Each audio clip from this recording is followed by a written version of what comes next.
Alright. Alright. Let's finish her off strong, people. Let's do it.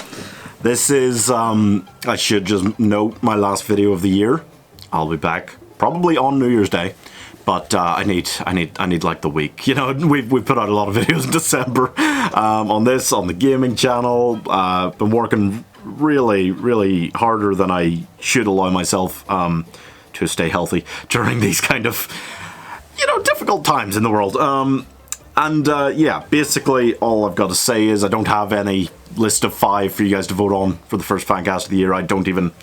you know, you guys have been requesting a lot. I'm just going to kind of pick something that has been requested a lot and I feel I'd have fun with to kick off the new year. And I will have 5 back at the start of the video then. So you just leave your suggestions down here and I'll put them in the start of that next one, okay? All I want to say instead, before we do this fan cast, is just thank you. Thank you, everybody. We haven't, it doesn't look like, made 1,000 subscribers this year. If we do by the end of the year, thank you so much. But I kind of doubt it. But we have had amazing growth on the channel, in the community, just the number of comments I get now on fancasts and things, the number of positive comments. The fancast comments generally are so incredibly positive and it means so much to me. And I really enjoy doing it. I'm going to keep doing it and doing lots of other new things on the channel in the new year. I'm really excited about a lot of the stuff I want to try out. But I do just have to say like a proper thank you guys, because I enjoy doing this so much, and the fact that more people are finding the channel and appreciating what they find and stuff like that, just it just means so much to me that that I can even help you just even take your mind off everything's going on right now for just a few minutes a day or whatever, you know. If I do that, then that's all I really set out to do with this channel. So thank you guys so much, and leave in the comments what fancast you want to see in the new year, what reviews you want to see in the new year, and what other kinds of videos you want to see in the new year. Lots of things milling around in my head. I'll sort them out with a week off, but before all that, let's get into this fancast.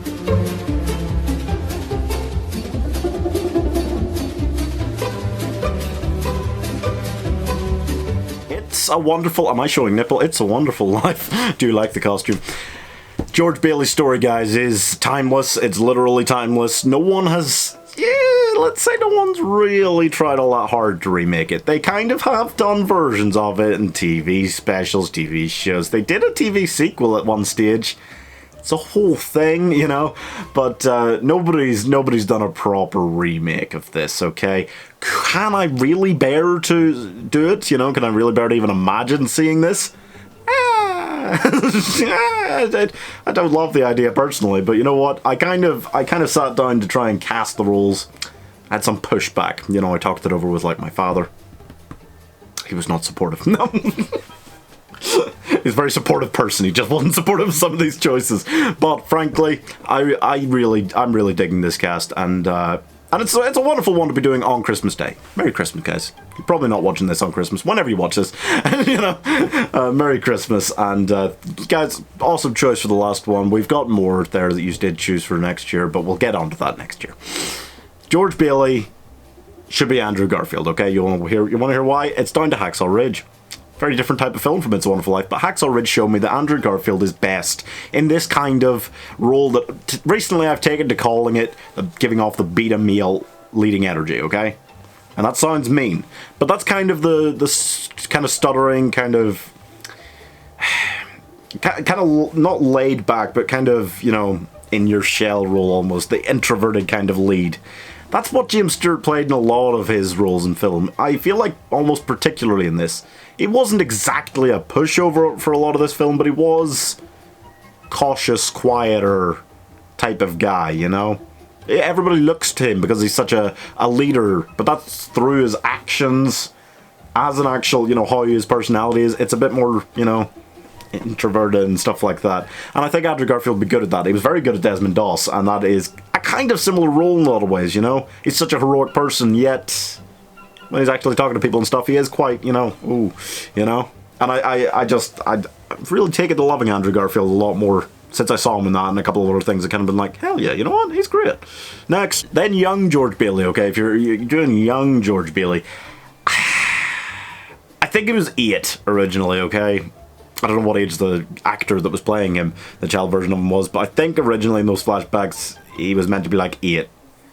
No, there's nothing to say that he couldn't be a bit older in our version, but like it is, you know, because I have to cast child actors so often in these videos. It's hard to find an 8-year-old child actor who's already established. I am going to cast, and it's so basic to do, but I'm going to cast Jacob Tremblay because I feel like he's done roles like in Wonder and stuff like that. He's quite often these kind of beta male lead children roles, you know? And that is just George Bailey again was kind of like that, you know? It's a decent sized role in this one, you know? But he's got so much experience in these big roles where he is one of the leads of the film. You know, he's had that a lot more than a lot of child actors ever get in their careers, never mind while they're still children. And he is still young enough to kind of pull off at least like 10, maybe 8 is a stretch, but I think he'd do it well. Next. Now, Mr. Gower is the one who kind of is in the store in the flashbacks, and there's all kinds of shenanigans there.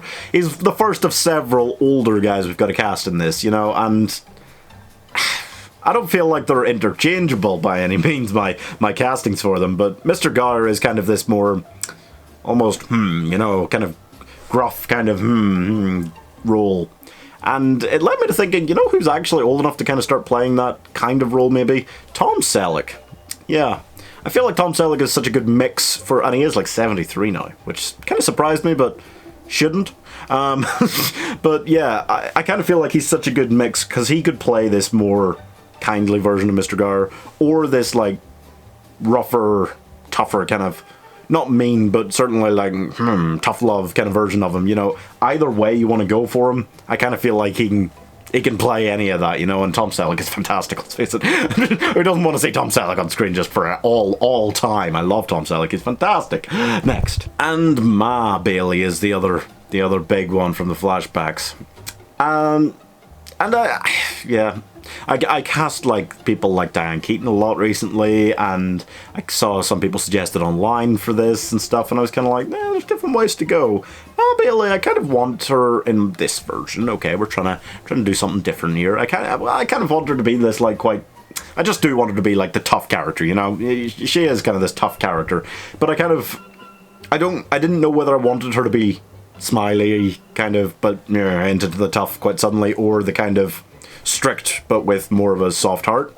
That's kind of more what I've gone for. I want to cast Frances McDormand. I just think she's fantastic. She is also around this age, and I feel like Frances McDormand is the kind of person who works so well being cast in these roles that aren't modern. I don't know why, but I feel like she's very good for that kind of thing, you know, just roles set in like the 40s and stuff. And there's nothing to say that it has to be this. We could easily bring this up to date, but I feel like the story makes this feel older. Doesn't, you know, even if it was set modern day, I don't think it would feel that modern anyway, you know? So I think she'd be right for it from that perspective. Next, okay, we gotta cast Mary. We gotta cast Mary. Mary Hatch is just delightful. She's just delightful, full stop on that, okay? She's just such a lovely character. You just meet her initially in the flashbacks, and that is a point. Andrew Garfield and this person who I'm casting for Mary, I've cast because I feel like it doesn't take much makeup to make them look kind of like their, you know, 18, 19-year-old selves, really. I hope. Because they did just play the adults and the teens in the original. I'm going to cast Emilia Clarke. Because the first person who came into my mind was like Rachel McAdams, okay? And I thought, yeah, that kind of like smiley, lovable person who can also like stand up for herself. She plays all these roles where she can stand up for herself. That seems perfect for what I want for Mary.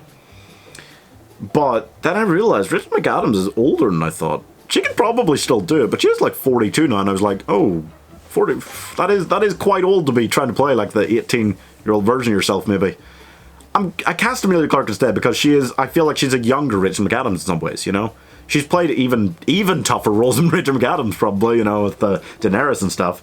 But she comes off a lot of the time, just in interviews, if not in roles, as this really lovable, happy person, heart of gold, who can definitely stand up for herself and, you know, has a lot of fight in her. And that was exactly what I was looking for here, you know? Next, Henry Potter. Woo, woo, woo. That's right, you thought Harry was the most famous Potter out there. Henry was here a long time first, boy. But he's a mean boy. He's a mean boy, you know what? The interesting thing to me about It's a Wonderful Life is that it got such mixed reviews at the time. And the FBI came out at the time after it was released in 1947, I think. And they said that, like, it's dangerous because painting rich people like Henry Potter as villainous all the time is a tactic used by communists. Go figure. So yeah, it didn't get a lot of positive reviews at the time. It's crazy. But Henry Potter, I wanted to cast Jack Nicholson. I don't think I need to explain that one. Jack Nicholson is the epitome of the old mean guy. Full stop. You know, full stop, right? Have you ever seen As Good As It Gets? My god. he's exactly like that, you know, although in As Good As It Gets, he kind of turns out to be maybe a little bit nicer than he's letting on. In this, yeah, well. But Jack Nicholson's just fantastic at anything like that, and he's so good at playing the kind of, oh, you're purr. You know, doesn't give a shit about it. So I think that's exactly what I'm looking for there. Yeah. Next, Uncle Billy. Christopher Walken. Uncle Billy's just a quirkier, weirder version, you know, of what you're looking for some of these other old guys. He is the crazier kind of one, the wild card character who could really kind of steal the show quite easily, I think. And I just love Christopher Walken. I feel like he's perfect to kind of step in there and be like, oh, this guy's here now, you know, and you know he's goddamn here now. And that's all you're looking for. Uncle Billy just... There's so many talented older guy actors out there that could do so many of these roles. I just felt like Christopher Walken, yeah, is just one who would make such a mark so immediately as soon as he steps onto the screen, you know. Next, and finally, it's our last fan casting of the year here, guys. And it's, you know what, it's one I really like. I've had a lot of fan casts this year that I've gone, hell yeah. That moment where it clicks and you go, oh, I want to see him do that role. Clarence Oddbody is this angel. Quite different from all the other roles there, but he is just this older guy. You know, that's what he is. Now, he's kind of in his own way goofy. You know, I wouldn't say as much as Uncle Billy necessarily. As much as I thought about that when thinking about this, I also thought about the fact that It's a Wonderful Life, and it definitely, I think any remake of It's a Wonderful Life is going to want to lean into this aspect of it, is such an inspirational film. It's not a, you know, in general throughout it, it's not a very happy film. You know, so why is it one that you watch every Christmas and go, yes, at the end? Because it's so, it's one of those that leads and builds to such a feel-good ending. And I think Clarence is such a big part of that. I feel like if you want someone who's going to be able to make awesome speeches for George, explaining why he needs to be in the world, and just somebody that you really want to, like, give a hug. You know, you're just meant to love Clarence. He's just meant to be lovable above everything else. I think you want to cast Martin Sheen. Yes. Yes, I want to cast Martin Sheen. Not only as Josiah Bartlett in The West Wing, one of the greatest TV shows of all time. No question that. No questioning that in the comments. In that, he is such an inspirational figure. He's such a kind-hearted figure. And he's so good about just being someone who I was about to say who you feel attracted to, but yeah, he's got a magnetic personality almost, you know, and that's not the character. He has that as well as a person, Martin Sheen.